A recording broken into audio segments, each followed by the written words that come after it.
Oke, kita lanjutkan untuk nomor 9 ya, teman-teman. Kita langsung aja ketahuinya. Nanti kalau misalkan mengerjakan UTS ya langsung aja lah, nggak usah kayak gini. Ini cuma biar pemahaman aja sih. Oke, sampelnya diketahui di situ 240, kemudian ada nilai maksimalnya, nilai minimum dulu sih. Apalah. Ini maksimalnya 147, kemudian nilai minimumnya 58. Oke. Nah, ini kita disuruh untuk mencari interval kelas. Tapi di sini belum diketahui jumlah kelasnya ada berapa. Jadi kita harus mencari dulu jumlah kelas. Rumusnya K atau jumlah kelas ya. Sama dengan 1 plus 3,322 konstanta aja itu, kemudian log n. Jadi seperti ini ya rumusnya untuk mencari kelas. Nah, kita masukin aja sekarang. Dari 1 plus 3,333 kali log n, n-nya itu ini ya 240 ya. Oke, jadi ketemu 8,907 sekian. Kita bulatkan jadi 9 ya. Oke. Setelah kita tahu jumlah kelasnya berapa, kita bisa menghitung interval kelas.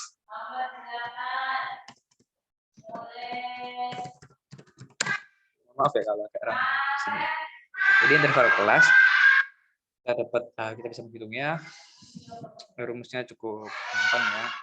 Itu cuma maksimal per minimal per jumlah kelas.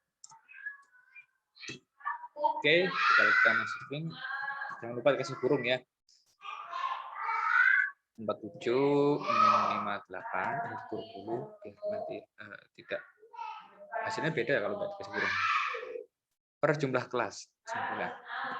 Oke, ketemu 9,88. Nah, ini juga kita bulatkan 10.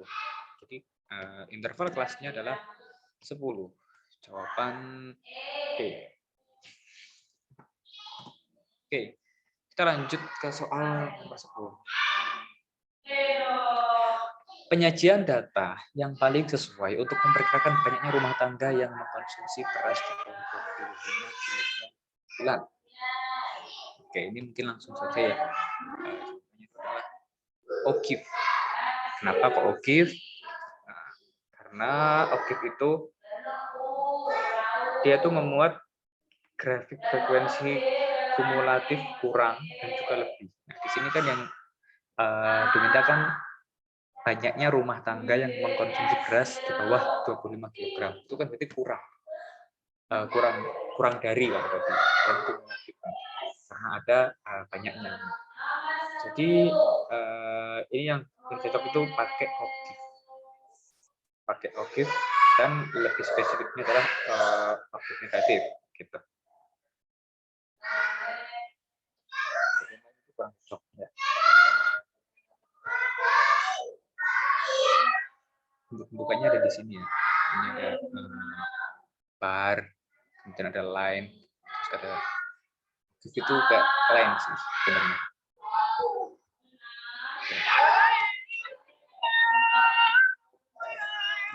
Oke, sudah ada Nasar. Oke, kita lanjutkan untuk soal nomor 11 ya.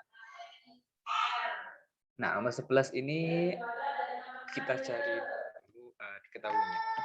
Ini soalnya Oke. Oke, langsung aja kita masukin.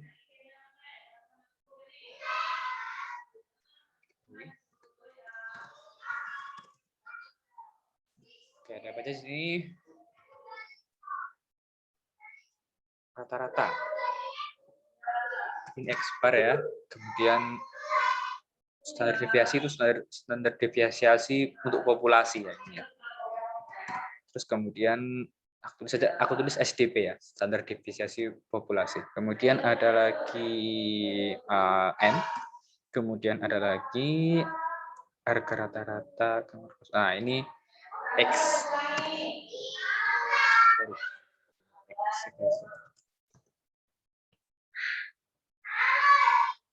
950, kemudian SDP-nya 125, lalu N-nya 10, X-nya 900.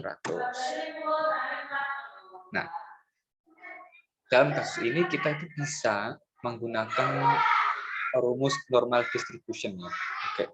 Pakai ini, pakai Excel. Normal distribution itu yang paling atas ini.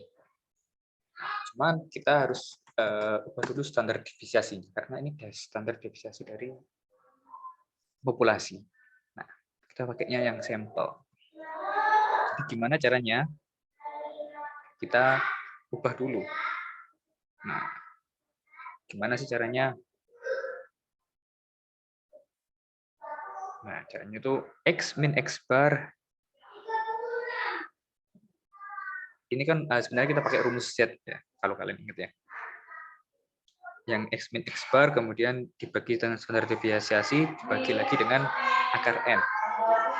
Nah, di sini angka-angkanya beberapa sudah diketahui ya. Tinggal kita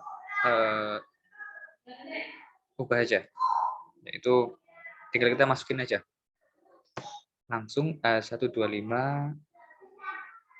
per akar N. Akar N-nya berapa tuh? Ini rumusnya akar ya, SQRT ya. Akar N, N-nya 10. Ini ketemu standar deviasinya sekian ya. Ini bisa rumus ini ya. SD gitu ya, sampel ya. Kalau yang ini SDP. Oke, sekarang kalau kita sudah tahu, sekarang kita tinggal masukin ke rumus normal distribution atau distribution normal. Nah, pakai yang ini ya, normal dis. Kita masukin X. X-nya ini. Kemudian min 950, kemudian standar deviasinya pakai yang ini. Lalu kumulatifnya kita pakai true. Ini kenapa kita pakai true? Karena di sini yang diminta itu harga kos di bawah 900. Harga kos di bawah 900.000 ya. Kalau misalkan tepat 900.000 itu kita pakai false. Karena ini di bawah 900.000 kita pakai true. Kalau misalkan di atas gimana? Kalau misalkan di atas itu juga pakai true. Nah, jadi untuk yang di atas, ini saya aku tulis. Kalau misalkan belum tahu ya, kalau misalkan belum tahu ya bisa skip aja. Ini jika sama dengan. Nah, ini ketika lebih besar atau lebih kecil gitu yang diminta. Oke. Nah, ini ketemukan 0,102. Di sini ada yang paling kecil 0,103. Jadi jawabannya adalah yang B. Oke. Kita lanjut ke soal 12. Di soal 12 ini agak rumit sih sebenarnya ini ya. Cuman kita masih bisa mengerjakannya dengan step to step ya. Yang pertama kita buat dulu mungkin tabel seperti ini. Sebenarnya nggak harus ini juga sih, nggak harus sama per. Cuman ini karena untuk pemahaman sekali lagi buat tabel gitu ya. Mungkin aku pause biar. Oke, di sini aku udah buat ya tabel yang kayak itu. Nah, terus kemudian belum di sini kita harus mencari dua peluang dari dua yang diberhentikan dari pegawai manajerial yang berkeluarga. Jadi kita ambil dua pegawai dari yang manajerial yang berkeluarga. Oke, pertama kita cari dulu kombinasi terpilihnya 2 orang dari 8 orang manajerial. Dari 8 orang manajerial. Kita cari dulu kombinasi 2 dari 8 orang manajer ini. Menggunakan rumus kombinasi.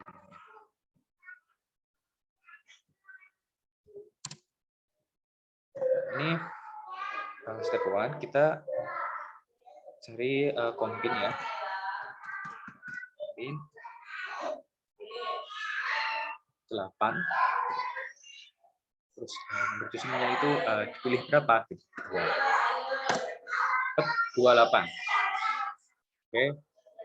Itu yang pertama.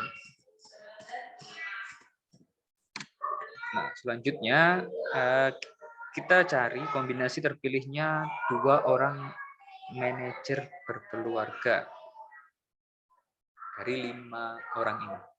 Jadi kan yang berkeluarga dari yang manajerial itu ada 5. Kita bakalan pilih 2. Saya ulangi lagi. Jadi kan yang manajerial yang berkeluarga itu kan 2, 5. Itu kan 5.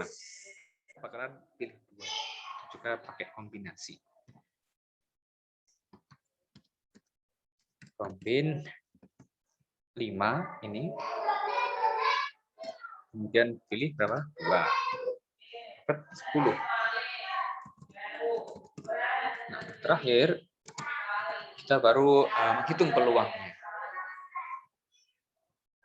Peluangnya ini digabungkan dari 10 ini dan 28. Nah, ketemu 0,35713. Dan ini ada di opsi jawaban A.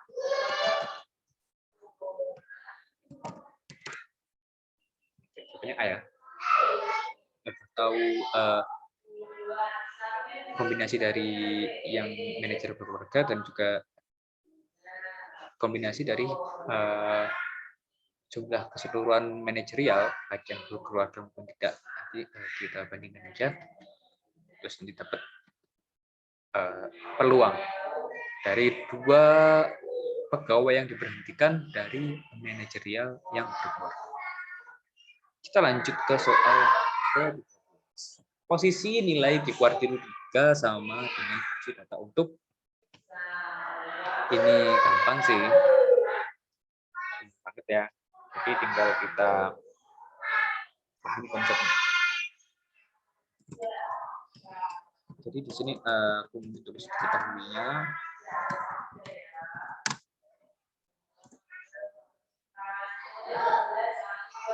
Itu konsep untuk kuartil saja. Itu semuanya deh. Kuartil itu kan n per 4 ya. Kuartil ingat teman-teman tidak ada. Oke, satu n per 100. Kalau desil itu n per 10. Nah, ini ya. Oke, di sini n itu apa? Jadi n itu cuma namanya aja ya. Kalau kuartil 3 berarti n-nya diganti 3, kalau kuartil 2 n-nya ganti 2. Gitu ya. Begitu juga untuk persentil. Persentil juga demikian. Kalau n kalau persentil 50 berarti n-nya ganti 50. 75 berarti 75. Hasil juga demikian. Nah, ditanyakan ini berapa? Kuartil 3. Berarti kan tulis dulu ya, D3 sama dengan kan 3/4 tuh. Karena M-nya 3. 4. Jadi 3 April. Sini aja deh. 3/4 ya. Itu kira-kira 3/4 itu sama kayak berapa? Apakah sama dengan kuartil 2? Ini sebenarnya gampang banget tuh. Juga. Untuk ini berarti kan 2/4. Apakah 3/4 sama dengan 2/4? Tidak kan? Persentil 50. Persentil 50 itu 50 per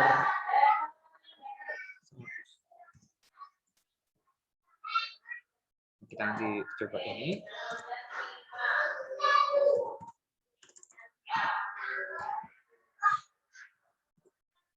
Terus mid quartile itu sama dengan Q2 ya.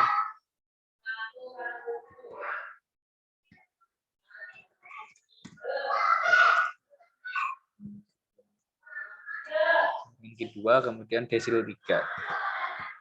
Itu 3/10.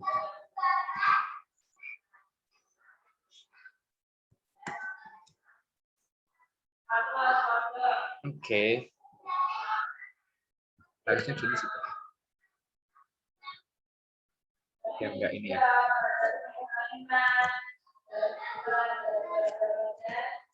Kalian udah siap UTS atau belum? Cuma sampai 7. Oke. Oke, jadi di sini yang mana yang sama? Ya, ketemu lah gampang ini sebenarnya. Tinggal pahami aja konsep untuk kuartil, persentil, dan juga desilnya. Jadi jawabannya jelas ya. Jawabannya adalah C. Oke, lanjut ke soal nomor 14. Misalkan dalam waktu 1 tahun lembaga pengelolaan beasiswa, oke, 200 orang, kemudian peluang seorang penerima beasiswa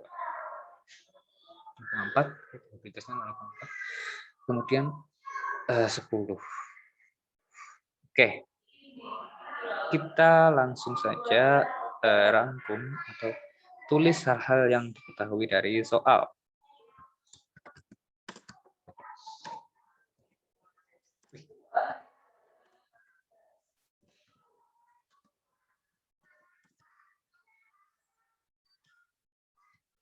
Ketahui yang pertama adalah M atau jumlah percobaan ke 200 ya. Kemudian probabilitasnya 0,04.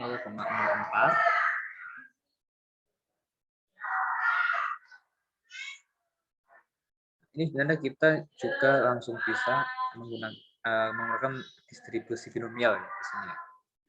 Peluang bahwa ternyata sebuah penerima itu tidak dapat menyelesaikan studinya. Pilihannya kan ada 2, sukses dan gagal. Tidak dapat menyelesaikan studinya. Itu peluangnya 0,04. Jadi kita bisa langsung pakai normal distribution, pakai rumus binomial.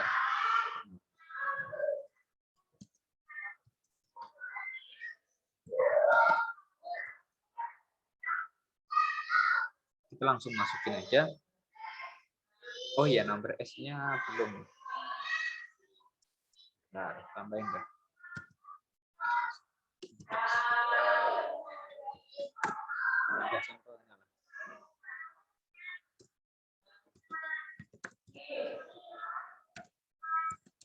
Oke, number S kita kasih 10. Kemudian percobaannya ada 200. Kemudian probability-nya 0,04. Kumulatifnya baru kita pakai yang false. Oke, ketemu angka ini ya. Kalau misalnya dibulatkan itu jawabannya yang E, 0,10. Gampang sih ini. Tinggal mengerjakannya tinggal peka-pekan aja.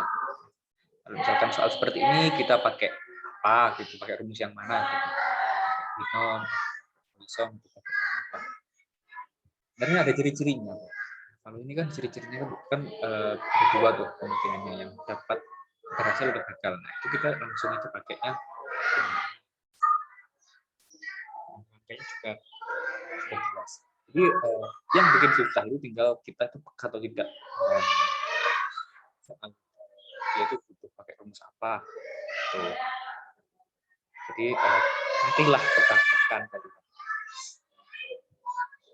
Oke. Lanjut ke soal yang terakhir, nomor 15, itu peluang sebuah anak panah mengenai besarannya adalah 0,5%. menuju sasaran yang sama. Oke, sedikitnya satu menunjukkan. Ini juga normal distribution yang kalian buka. Sini ada yang gagal, ada yang berhasil. Ada yang gagal, ada yang berhasil. Kalau misalkan gagal, itu 0 berarti. Berhasil itu lebih dari sama dengan 1. Ya. Jadi kita tinggal masukin aja ke binom distribution-nya.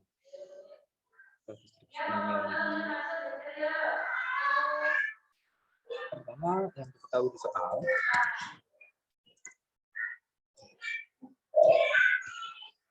itu N. Sorry, probabilitasnya ya. 0,75.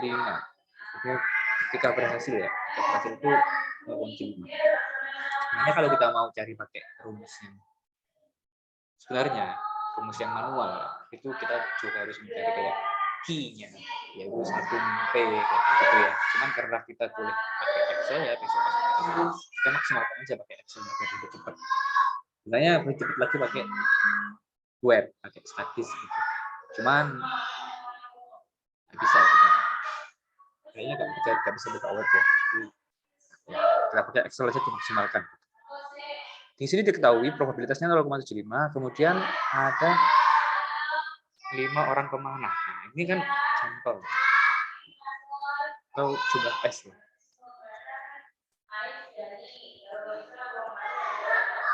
Kita cari probabilitas ketika tidak kena sama sekali. Ya. Karena kalau ini yang diminta kan yang kena tuh sedikitnya 1, berarti minimal 1 atau lebih dari sama dengan 1. Kita cari yang tidak kena. Oke. Kita pakai rumus yang binom dan binomnya. Oke, binom this.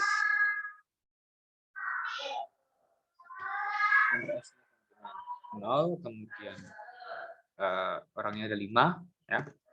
Terus probabilitasnya 0,75. Nah, untuk probabilitasnya kita pakai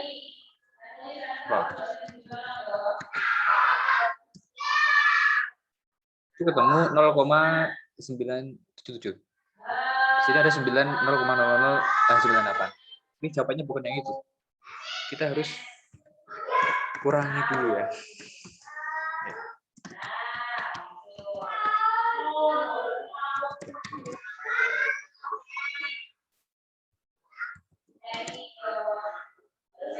Kita harus hati-hati karena tadi kita tuh mencari peluang ketika tidak ada anak panah yang sama sekali, tidak ada anak panah yang mengenai sasaran sama sekali, atau cupu semuanya.